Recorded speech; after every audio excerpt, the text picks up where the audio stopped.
Uniform civil code पर BJP confuse है, electoral bond पर बीजेपी ने सबको कंफ्यूज कर रखा है। दोनों ही बातें मैं आपसे करूंगा। लाइक बटन के साथ शुरुआत करना चाहूंगा, लाइक दबा दीजिए। देखिए, जेपी नड्डा ने हाल ही में कहा था कि उनकी पार्टी राज्यों के जरिए यूनिफॉर्म सिविल कोड यानी कि यूसीसी को लागू करेगी। हिमाचल प्रदेश के विधानसभा चुनाव के जरिए उन्होंने एक संकल्प पत्र को जारी किया और उसमें यूसीसी का जिक्र भी किया।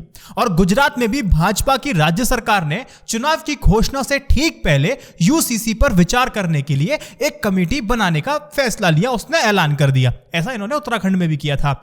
आपको याद होगा, इसी साल के शुरू में उत्तराखंड में लगातार दूसरी बार सरकार बनाने के बाद भाजपा ने यूसीसी पर विचार करने की कमेटी बनाने का भी ऐलान किया था।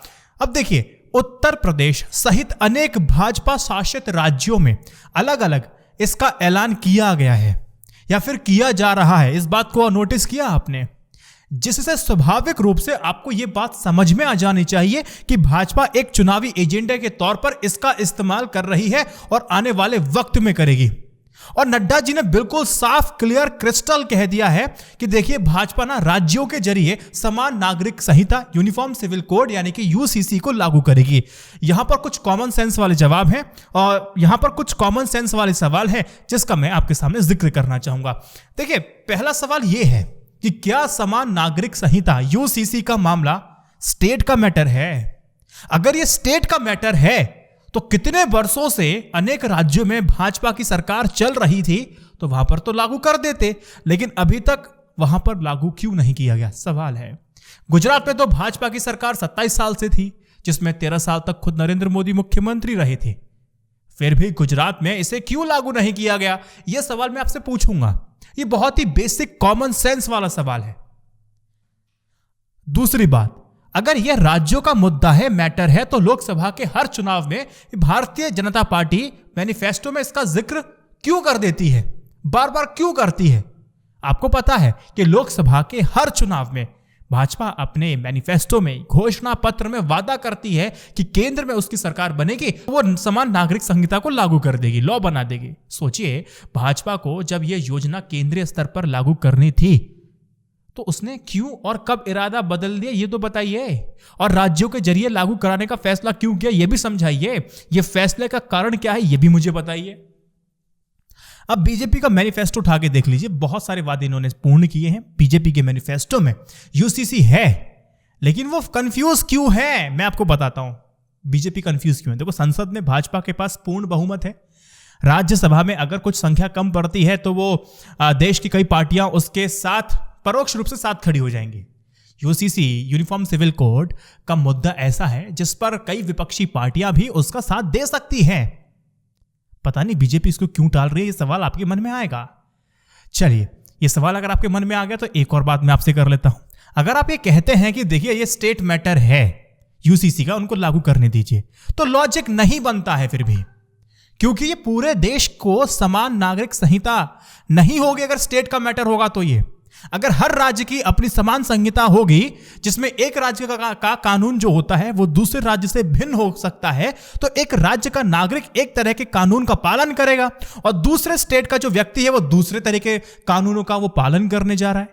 तो राज्यों के कानूनों में ना तो आपको वो यूनिफॉर्मिटी दिखाई देगी, समानता दिखाई देगी, और ना ही आपको वो एक रूपता दिखाई देगी, जो कि इसका मेन लक्ष्य है। दूसरा सबसे बड़ा खतरा यह है कि भाजपा के जो शासित राज्यों में हो सकता है वो यह है कि समान नागरिक संहिता कानून ना बने, विपक्षी ना बनने दे। कांग्रेस और दूसरी पार्टियां, विपक्षी पार्टियां अपने शासन वाले राज्य में इसका विरोध कर सकती हैं। ऐसे में पूरे देश में अगर आप कहते हैं कि यूसीसी को बनाने का आप जो लक्ष्य लेकर चल रहे हैं, तो आप कैसे हासिल करेंगे अगर स्टेट का मैटर है तो? अब असली बात पर, बीजेपी क्यों यूसीसी का कानून नहीं बनाती है पार्लियामेंट के थ्रू? देखिए भाई साहब, अगर केंद्र सरकार ना इसे लागू करती है तो उससे सिर्फ लोकसभा के चुनाव में फायदा होगा, लेकिन अगर वो राज्य के मैटर में डाल देती है, लिस्ट में डाल देती है, इसकी घोषणा कर देती है, तो इससे ना इमोशनल पोलराइजेशन करने वाला ना एजेंडा भाजपा को मिल जाएगा और ये हर राज्य में बहुसंख्यक वोट के ध्रुवीकरण का फायदा उठा सकती है। इस तरीके से ये बात आपको अब समझ में आ जानी चाहिए। लोकसभा में तो जीत गए, विधानसभा में तो हर बार जीतेंगे। अगर आप ये कहते हैं कि देखो, देश की एकता अखंडता में ये सब नहीं सोचना चाहिए, इसमें पॉलिटिक्स नहीं करनी चाहिए, तो तरीका सिर्फ एक है, वो ये है कि सरकार इसे अदालत के जरिए लागू कराए। कैसे कराए? 3 तलाक को अदालत ने अवैध घोषित किया था। ये बहु विवाह वाला जो मामला अदालत में ही है, लेकिन अदालत वाले रास्ते पर अगर यूसीसी चला जाएगा तो आपको पता है इससे राजनीति में कोई लाभ उस पार्टी को नहीं मिलेगा, यानी कि बीजेपी को नहीं मिल पाएगा। तो इसीलिए ये सब खेल चल रहा है। समझ में आ गया? सेकंड स्टोरी है इलेक्टोरल बॉन्ड। कहते हैं कि काला धन हम बचा देंगे। पता है अभी चुनावी बॉन्ड की बिक्री पहले 70 दिन के लिए होती थी, अब 70 से बढ़ा करके 85 डेज कर दिया। अभी अक्टूबर महीने में 545 करोड़ रुपए के चुनावी बॉन्ड अनजान लोगों और संस्थाओं ने खरीद करके अलग अलग दलों के खजाने को लगातार भरती रही हैं।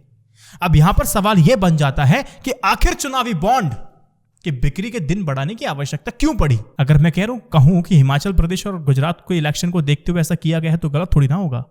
विपक्षी दलों का आरोप यह हमेशा से लगता रहा है और अभी भी है कि भाजपा को इससे फायदा दिलाने के लिए ऐसा किया गया है, क्योंकि चुनावी बॉन्ड का 60% से ज्यादा जो हिस्सा है वो उसी खाते में जाता रहा है। और बहुत सारी रिपोर्ट्स यही बताती है कि मेजॉरिटी वो भाजपा की पार्टी को जाता है। और सबसे हैरान करने वाली बात यह है कि 2018 में ये जो बॉन्ड वाली स्कीम है ना, ये सिर्फ लोकसभा चुनाव को लेकर ही जारी की गई थी, लेकिन इसको ना एक्सटेंड कर दिया गया। भैया हम तो असेंबली में, विधानसभा चुनाव में भी इसको लागू करेंगे, और कर दिया उन्होंने। अब तो एक डेट को भी एक्सटेंड कर दिया। चुनावी बॉन्ड स्टेट बैंक के जरिए जारी होता है, तो पता है आपको। बैंक 1,000, 10,000, 1 लाख, 10 लाख और 1 करोड़ रुपए के वर्थ यानी कि मूल्य के बॉन्ड जारी करता है। इसे खरीदने वाले एक व्यक्ति का नाम गुप्त रहता है। किसी पार्टी को किसने कितना चंदा दिया किसी को पता नहीं होता है, यह भी गुप्त रखा जाता है। किसी ने कितने कीमत के बॉन्ड खरीदे हैं इसकी जानकारी सिर्फ स्टेट बैंक ऑफ इंडिया को होती है। और अगर कोई एजेंसी जाती है तो बहुत कठिन प्रक्रिया है, तब जाकर के आप देख सकते हैं कि इस व्यक्ति ने किस पार्टी को कितना बॉन्ड दिया था, कोई जांच एजेंसी मांगे तो। पहले तो सोचा यह गया था कि चुनावी बॉन्ड से जो नगदी चंदा है ना, वो जो लेन देन है उससे मुक्ति मिल जाएगी। बात बिल्कुल सही है। चंदा बैंकों के जरिए होगा तो इसका बहुत आसानी से हिसाब किताब रखा जा सकता है। दूसरी ओर चंदा देने वाले का नाम जो कि गोपनीय रहेगा, पता किसी को नहीं पड़ेगा, तो लोग बहुत ही आजादी के साथ चंदा दे सकेंगे। अब जो कैश की जो लेन देन है वो कम हुआ होगा, लोग ज्यादा आजादी से चंदा दे पा रहे हैं। लेकिन ट्रांसपेरेंसी जो है ना, पारदर्शिता, वो सवालों के घेरे में आ गई है। एक बहुत मजेदार बात मैं आपको बताता हूं, वो ये है कि राजनीतिक दलों को तो 20,000 से कम का चंदा मिल रहा है, लेकिन चुनावी बॉन्ड का 1 करोड़ रुपए मूल्य से ज्यादा के मिल रहे हैं। ये अपने आप में कितना बड़ा विरोधाभास है। और चुनावी चंदे की तमाम गड़बड़ियों की पोल भी यही आंकड़ा खोल देता है। 20,000 रुपए से कम का चंदा देने वालों का नाम पता रखना सियासी दलों के लिए जरूरी नहीं होता है, यानी कि अनाम लोगों से चंदा तो मिला है। यही बात चुनावी बॉन्ड खरीदने वालों पर भी लागू होती है। तो इसमें पारदर्शिता कैसे आ गई और कहां से आ गई, यह बताइए भाई साहब। कोई पार्टी नहीं चाहती है कि इस ट्रांसपेरेंसी को और ज्यादा ट्रांसपेरेंट किया जाए।